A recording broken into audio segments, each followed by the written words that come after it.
Samahan nyo kaming muli sa aming biyahe dito sa rehiyon ng Cordillera.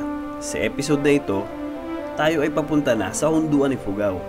Dito po tayo dadaan sa Bontoc, Banawe Road. Na talaga namang nakakamangha ang ganda ng mga tanawin dito. Madami tayong madadaan ng mga rice terraces. Kasama na rin dito ang tanyag na Bayo Rice Terraces sa Bontoc, Mountain Province.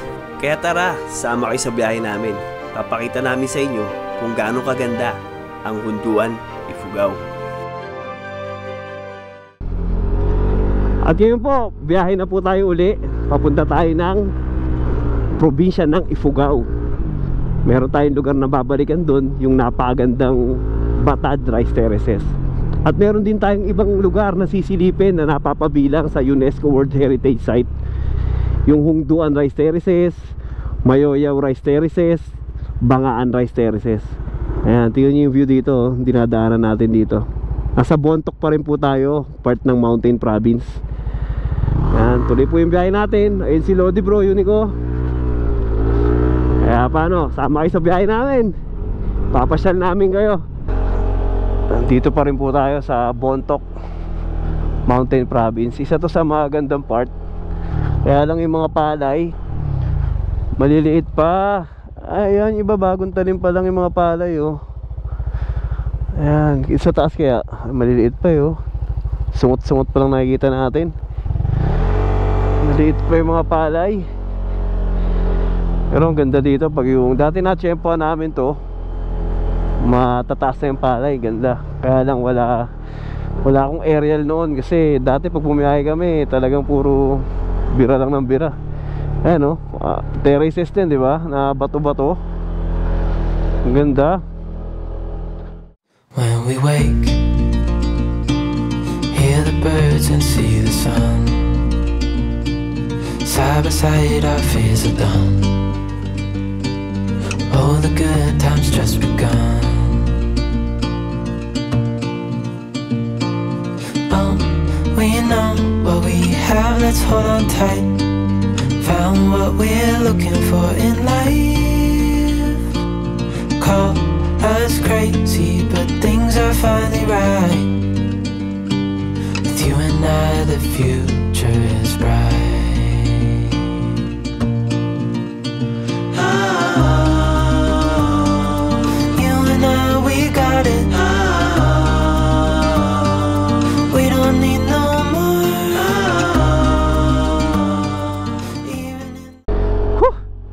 Grabe, maagos yung tubig dito. Time check, 11:36 AM. So, may araw pero yung singaw ng hangin malamig. Ayan, oh. Start pa lang sila, oh. Tatanim pa lang sila.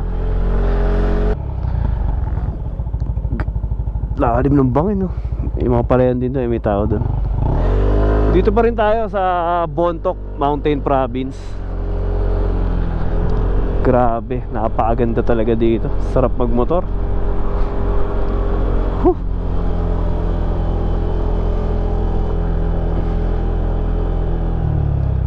Uy! Yan na yung Bayo. Bayo ba? Bayo. Tingnan natin alam paano pag bigkas nila dyan. Ayan, oh. Green na green. Ayan, oh. Green na green nga, oh. May bahay tapos rice terraces. Tara, puntahan natin. Woo! So camera natin, front cam natin, Insta360 Ace Pro. So pinagsasalit ko yan, papalitan ako ng front cam. So eto, yung ating 360. Ayun, oh. Bayo Rice Terraces Viewpoint. Ayan, oh. Barangay Bayo, Bontoc, Mountain Province. Ayan. Ito po ang Bayo Rice Terraces na matatagpuan sa Barangay Bayo, Bayan ng Bontoc, Probinsya ng Mountain Province. Ang Bayo Rice Terraces ay isang dakilang halimbawa ng kagitingan ng mga sinaunang Pilipino sa pagsasaka at pagpapalago ng kanilang mga pananim. Pinapakita ng mga terraces na ito ang kanilang husay sa paggamit ng lupa at tubig upang makalika ng produktibong taniman sa kabundukan. Sa pamamagitan ng bio-rice terraces, pinapamalas ng mga katatubong taga-Bontoc ang kanilang kultura, tradisyon, at pagmamahal sa kalikasan.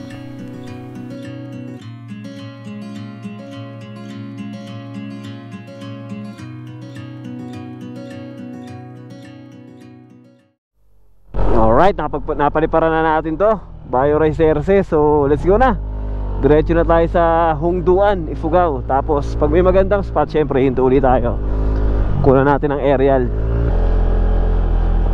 Ayan, tingnan nyo naman. Parang U-turn. Sobrang talim tong kurbada na to. Mas paahon pa. Tingnan nyo naman, oh. Diba? Let's go.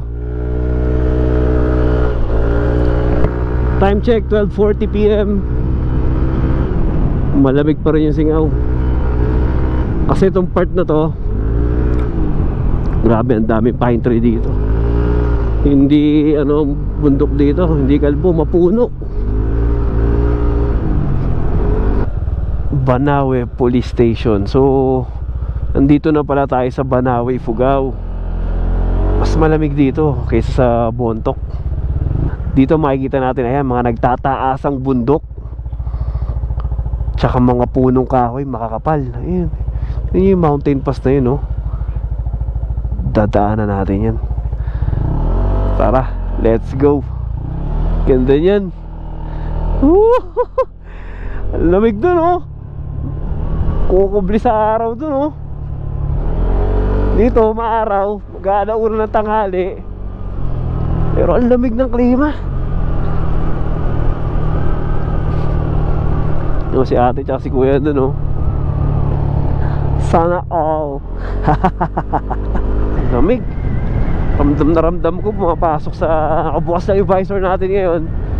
Ramdam na ramdam ko yung lamig sa mukha ko. Itani mo ng gulay dun, oh. Ayan, oh, sa gilid ng bundok. Stiff na stiff din, ha, pero nagagawa nila ng paraan para mataniman ng mga gulay. Galing, ha. Sana ganitong kalamig din sa pupuntahan natin sa Hongduan tsaka sa Batad, diba? Ang sarap-sarap ng klima pag ganito. Ang sarap magmotor. Panalo. Oh, may waterfalls dun, oh. Ayun, oh. Oh, masarap maligo dito, ah. Mayroong mini falls dito lang sa tabing kalsada, oh. Ito, may falls na naman, oh. Tabing kalsada. Mas bundok. Dito pa rin tayo sa Banawe, Ifugao. Pero ang pupuntahan natin muna yung Hongduan, para sa baba kasi yung Hongduan, para paikot na tayo pa ganun pa Batad, Mayoyaw, tas Aguinaldo. Tapos pauwi, lalabas na tayo ng Isabela. Sarap magmotor sa rehiyon ng Cordillera. Ito yung hinahanap-hanap nating mga taga lowlands, yung lamig ng klima nila, diba? 1:33 ng tanghali, pero centralized aircon ang pakiramdam dito. Driving is like a spiritual cleanse, where every mile is a new beginning and every bend holds a new end. Eyes on the road, don't lose control. I'm speeding fast to chase my soul. I'm driving to get away, running through emotions high and low, holding on or letting go. I'm fighting another day. And ito po yung Banawe Rice Terraces dito sa Banawe na dadaanan mo kung bumabiyahe ka. Pupunta ka ng Sagada, ganyan. Bontoc, dito kayo dumaan sa Banawe, madadaanan nyo itong Banawe Rice Terraces na to. Pero hindi po ito yung Batad Rice Terraces, dahil yung Batad Rice Terraces po, wala pong dumadaang sasakyan doon. Nakadaan lang po doon mga tao talaga. Ayan, siguro kung naka-aeroplano ka, helicopter, makikita mo yan. Kasi sa Batad po, need doon mag-trekking. Iiwan nyo po yung mga sasakyan nyo sa labas, magte-trekking kayo, usang homestay kayo tutuloy, tapos magte-trekking kayo papunta dun sa Rice Terraces. Pero sa homestay na mga tinutuluyan, kita na yan. Ayan, so yan po yun. Ito, palagay sa mapa, kakanan na tayo. So dito yung papunta sa Hunduan. Hunduan? Di ko alam kung paano ang pagbigkas. Dito yung isa sa mga UNESCO World Heritage Site na Rice Terraces. Ayan, baiti ko yan, bigay. So nakalagay sa mapa 18 minutes pa para makarating tayo dun sa Hunduan Rice Terraces. Uy! Grabe, maganda tong Rice Terraces na to. Ayun, oh. Medyo hazy, medyo ma-fog doon. Pero grabe, ang laki, ang dami, oh. Street na yan, oh. Grabe. Ganda.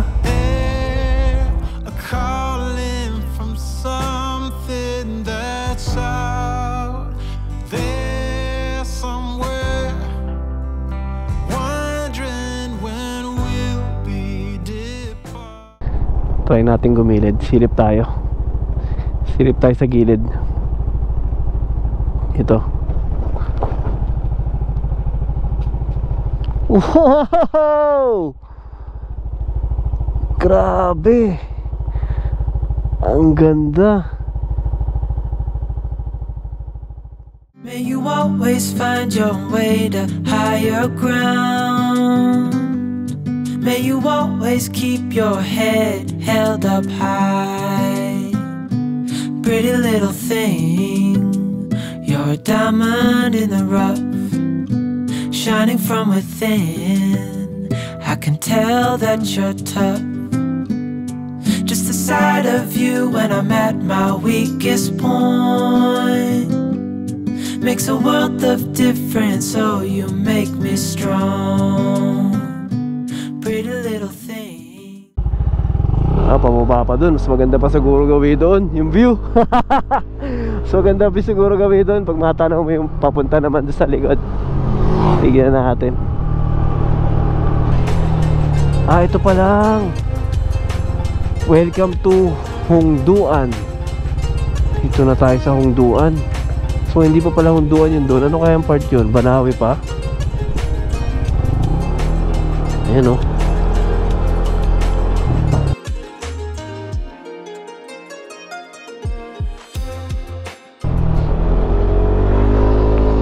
Solid tong road trip natin dito. Kaya masabi ko sa inyo, puntahan nyo rin to.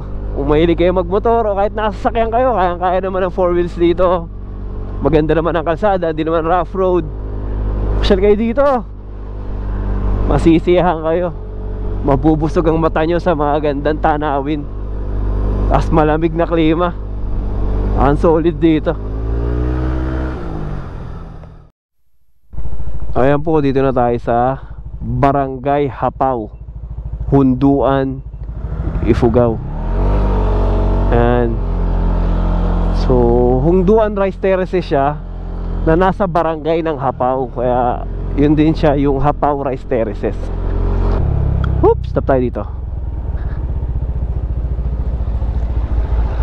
Ang linis ng ilog nila sa baba, oh. Maagos, ganda. Ganda dito. Panalo. Sheesh.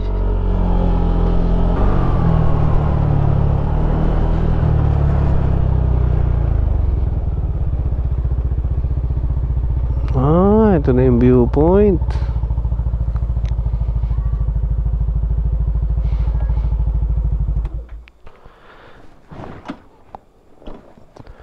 Ito na yung viewpoint.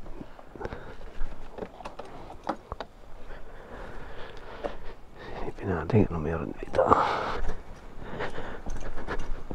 Wow, ang ganda, oh. Ang Hunduan Rice Terraces sa Ifugao ay kinikilala bilang bahagi ng UNESCO World Heritage Site ng Ifugao Rice Terraces. Ito ay isang pandaigdigang pagkilala sa kahalagahan ng mga terraces bilang likas na yaman at bahagi ng kultura ng Pilipinas. Ang pagtanggap ng titulong ito ay nagpapakita ng pangangalaga at pagpapahalaga ng pandaigdigang komunidad sa kasaysayan at kagandahan ng mga terraces, pati na rin ang kanilang papel sa pagpapalakas ng lokal na ekonomiya at kultura.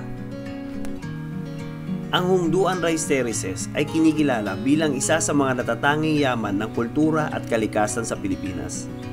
Ang bawat hakbang ng mga terraces ay patuloy na nagpapakita ng kahusayan at pagmamahal ng mga katutubong taga-Hunduan sa kanilang lupa at tradisyonal na pamamaraan ng pagtatanim. Sa pamamagitan ng pagpapalago at pangangalaga sa mga ito, ipinapasa ng mga katutubo ang kanilang yaman at kaalaman sa mga susunod na henerasyon na nagpapalakas sa kanilang kultura at identidad bilang mga Pilipino.